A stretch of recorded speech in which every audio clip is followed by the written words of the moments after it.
All right, put your hands together for Mr. Sam Willett.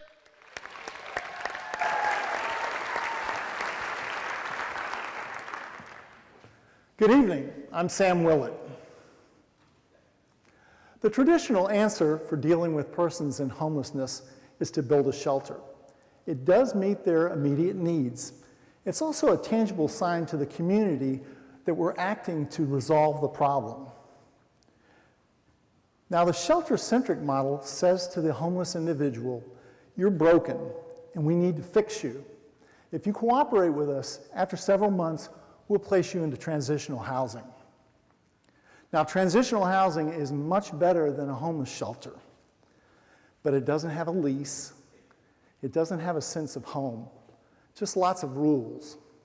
Some of these rules, the general population would have a hard time keeping.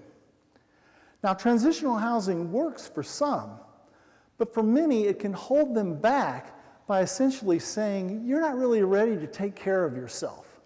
We need to manage you.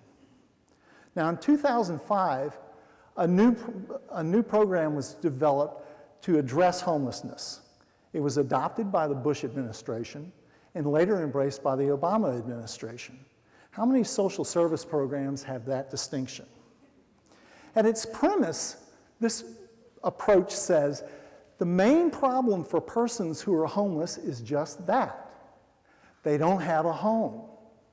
Obtaining permanent housing is the key for any unsheltered person to be able to deal with the other problems that they're facing in their life. Now, research has consistently shown that providing unsheltered persons with permanent housing yields higher results than any other program. It's also the most cost-effective. Now, this new approach is really a philosophy. It's called Housing First. Housing First is referred to as a philosophy because it's intended to be adopted by the local communities to meet their specific needs and resources. By using Housing First, right here, we can apply these programs to effectively end homelessness in Volusia County. We've already done it for our veterans. Volusia and Flagler counties are the first communities in Florida to be designated by the federal government as having reached a functional level of 0 homeless veterans.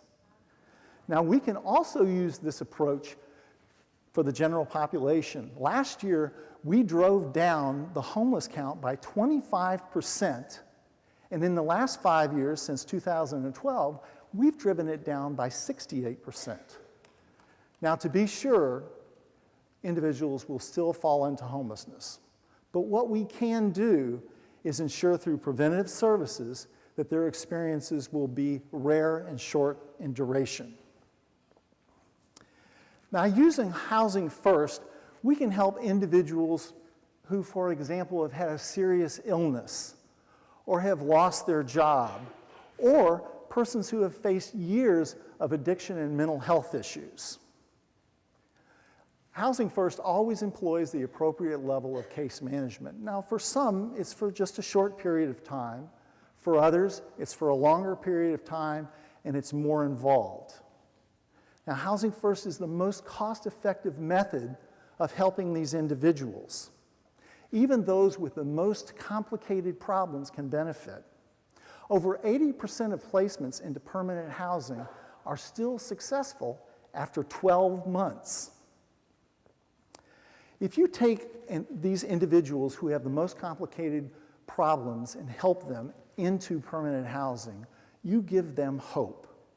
You make their lives much safer and at a reduced cost. It costs about 1/3 of the cost of ignoring the problem by, for example, placing someone into permanent supportive housing. It costs less than $10,000 a year versus ignoring the problem and spending $30,000 a year on arrest and emergency room visits. We have to ask ourselves, do we want to manage and hide homelessness, or do we want to end homelessness? Managed homelessness never goes away. We can work through Housing First to end homelessness, not manage it. And by doing so, we're going to make our community a better place to live. We're going to give lives productivity, and purpose.